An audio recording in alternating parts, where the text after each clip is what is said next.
Fais frotter la bavette, mets ta bécane en I. Ça c'est du pilotage. Je fais du bruit dans la rue comme un acra pour vite sur les masses. Yo tout le monde, c'est Varzax. Donc comme vous le savez, j'ai réalisé déjà une arme en rapport avec Naruto. Donc ce n'est pas la suite de cet épisode, mais aujourd'hui on va fabriquer une nouvelle arme. Donc ça s'appelle une flèche polynésienne. Donc pour ce tuto, vous aurez besoin d'un bout de bois, donc assez droit et rond de préférence. Vous aurez besoin d'un bout de carton. Donc vous devrez faire ce dessin là au préalable dessus. Donc pour donner une idée de la grandeur par rapport à ma main. Voilà. Un cutter pour rendre pointu le bout de cette lame. Et au préalable, vous devrez faire une encoche comme ceci, donc dans le bois, donc comme ça sur à peu près long, comme ça. Donc comme ça et comme ça pour que ça fasse une sorte de croix. Voilà. Donc vous comprendrez pourquoi juste après. Donc on commence tout de suite pour la fabrication. C'est parti. Donc pour commencer ce tuto, comme je vous l'ai dit, donc moi j'ai déjà fait au préalable. Donc il faudra tailler le morceau de bois. Donc moi j'ai pris du noisetier parce que c'est assez souple mais rigide en même temps. Et donc comme je vous le dis, il va falloir faire une petite encoche en forme de croix, comme ça, dans le bois. Donc on va la faire. C'est parti.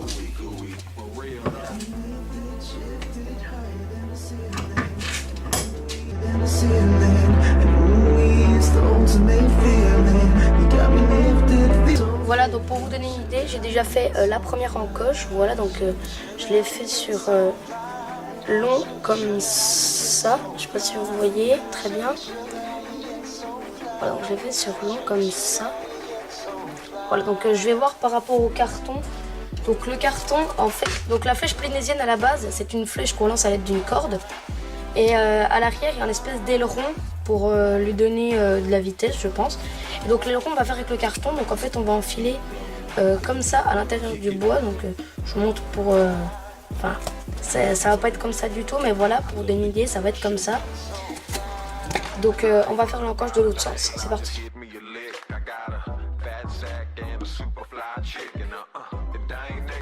Voilà les gars, donc j'ai terminé de faire l'encoche en forme de croix. Donc maintenant on va en venir à bout de ce carton. Donc ce carton, vous allez devoir découper une partie donc comme ça. Je vais vous montrer. Vous allez devoir découper comme ça. Tac et tac. Donc c'est ce qu'on va faire tout de suite.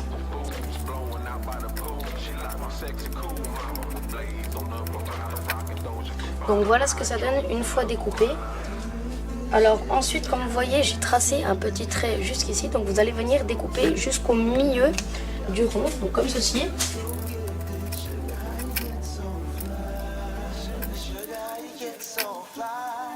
Donc voilà, donc comme ceci. Parce qu'en fait, juste après, donc cette partie-là du carton, donc vous voyez, c'est exactement les mêmes. Vous allez venir la découper comme ceci. Donc pareil que la première pour la première partie.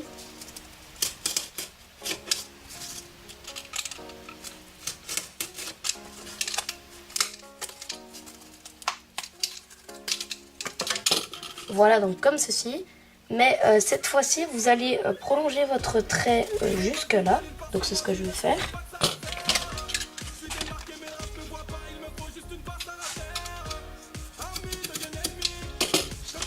Voilà, donc comme ceci, je ne sais pas si vous voyez très bien, donc je l'ai fait ici. Et donc cette fois, vous n'allez pas couper cette partie-là, mais cette partie-là. Allez, c'est parti. Voilà, donc on a terminé. Et donc en fait, pour ceux qui n'ont toujours pas compris, nous allons venir les emboîter comme ceci. Voilà, donc ça nous donne ça. Donc ceci, on va venir, donc je pense que vous avez tous compris, y mettre donc comme ceci sur notre bout de bois. Voilà, donc on commence à voir le bout. Hein. Moi je trouve que ça fait plutôt stylé pour l'instant. Donc à mon avis, mon encoche n'est pas assez profonde pour pouvoir enfoncer totalement l'aileron. Donc c'est ce qu'on va voir. Non, il n'est pas assez grand du tout. Donc on va ragrandir l'encoche. Voilà, donc on va voir si ça rentre.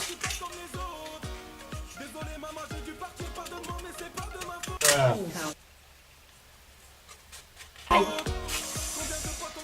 Mince. Bon, c'est pas très grave. La branche est cassée, mais bon, au moins ça me donne un petit avantage. Vous comprendrez pourquoi juste après. Donc cette encoche dans ce sens-là n'est toujours pas assez profond, donc on va encore l'agrandir.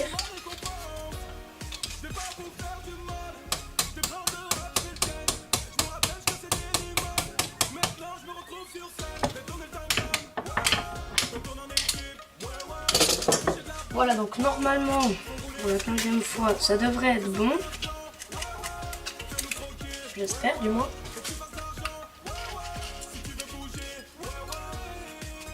Oui. Donc voilà, donc j'ai terminé de fixer l'aileron sur la flèche. Enfin, pas terminé du tout même, mais donc comme vous voyez là au-dessus, ça tient pas du tout. Tous les bois sont écartés. Donc déjà, comme ici ma branche est cassée, je vais venir mettre un fil de fer et bien le serrer pour que ça tienne. Et on va faire pareil au-dessus. Donc vous allez rassembler les 4 bouts comme ceci et venir les serrer avec un fil de fer. Donc c'est ce qu'on va faire. C'est parti. Je reste un homme jusqu'à ce commentaire. Fais tourner le tam-tam, ouais ouais. Quand on tourne en équipe, ouais ouais. T'as touché de la peau, ouais ouais. Faut rouler un stick, ouais ouais. Ce soir t'as un plan, ouais ouais. Fais-nous croquer, ouais ouais. Voilà, donc j'ai terminé de mettre le fil de fer du bas. Donc maintenant on va mettre celui du haut. C'est parti. Et je leur dis ouais ouais. Tu me dois des thunes, je vais perdre de patience tous les jours. Tu me dis ouais ouais. Ouh, ouais ouais. Et voilà les gars, donc notre flèche polynésienne est presque terminée. Donc déjà moi je trouve que c'est assez joli comme ça. Donc on passe à la suite, c'est parti. Donc en fait pour la suite, je vais vous expliquer. On va devoir venir faire une encoche ici, donc un peu dans le bois, assez profonde, enfin profonde. Je sais pas, je vais dire à peu près 2-3 mm par là. Donc c'est pas très profond, mais par rapport au bois c'est profond. Car en fait elle se lance avec une corde, donc je vous montrerai juste après. Donc, pour l'instant on va faire l'entaille.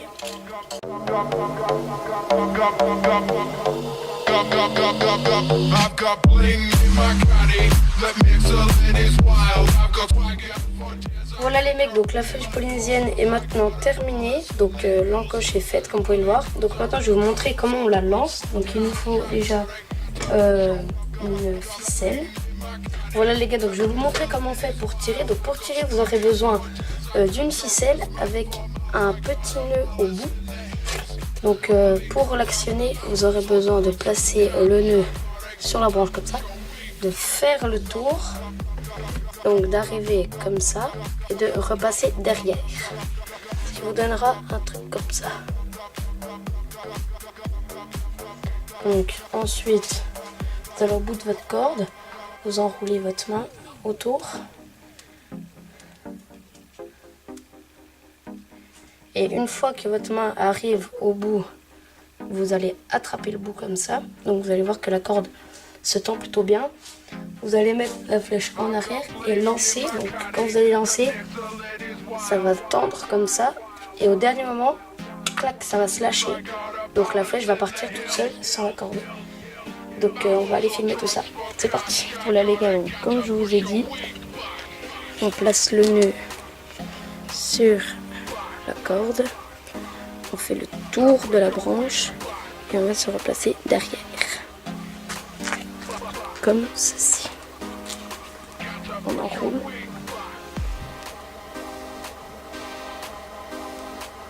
On attrape.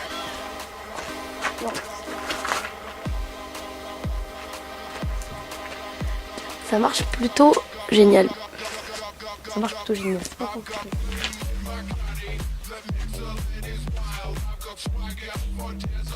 Donc regardez, moi je trouve que ça va plutôt loin et encore je mets même pas un tiers de ma force. Et regardez comme ça se plante super bien dans la terre. C'est presque planté en entier. Et donc on va essayer de faire un test en longueur. Donc dans mon champ derrière on avait fait le test de Vision 6 pour tirer plutôt vite. C'est parti. Voilà les gars, donc on arrive dans le champ derrière chez moi. Donc il n'y a pas trop d'herbe, c'est bien comme ça. On va pouvoir voir la flèche. Donc là voilà. Donc donc mon champ est assez grand, donc vous n'allez peut-être pas pouvoir vous en rendre compte à l'écran. Mais je prendrai la caméra avec moi pour aller chercher la flèche pour que vous vous rendiez compte à peu près de la distance à laquelle elle peut aller. Allez, c'est parti.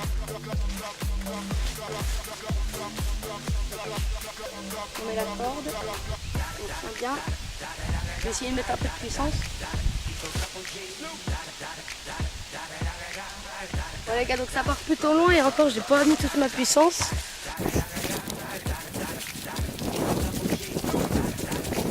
Voilà, donc déjà elle est pas mal loin, je trouve. C'est déjà bien. Donc vous la voyez, elle est là. Et elle s'est plutôt bien plantée, je trouve. Voilà, donc je suis plutôt fière de ce que j'ai fait. Voilà. Donc voilà, donc c'est la fin de cette vidéo. Si elle vous a plu, n'hésitez pas à lui mettre un pouce bleu, à mettre des petits commentaires, à la liker, à vous abonner si ce n'est pas déjà fait. Donc dites-moi dans les commentaires si les tutos d'armes comme ça vous plaisent. Parce que moi perso j'adore créer des armes comme ça. Donc si elles vous plaisent, n'hésitez pas à me le dire dans les commentaires, je referai d'autres. Et c'était Vortex, à la prochaine. Ciao.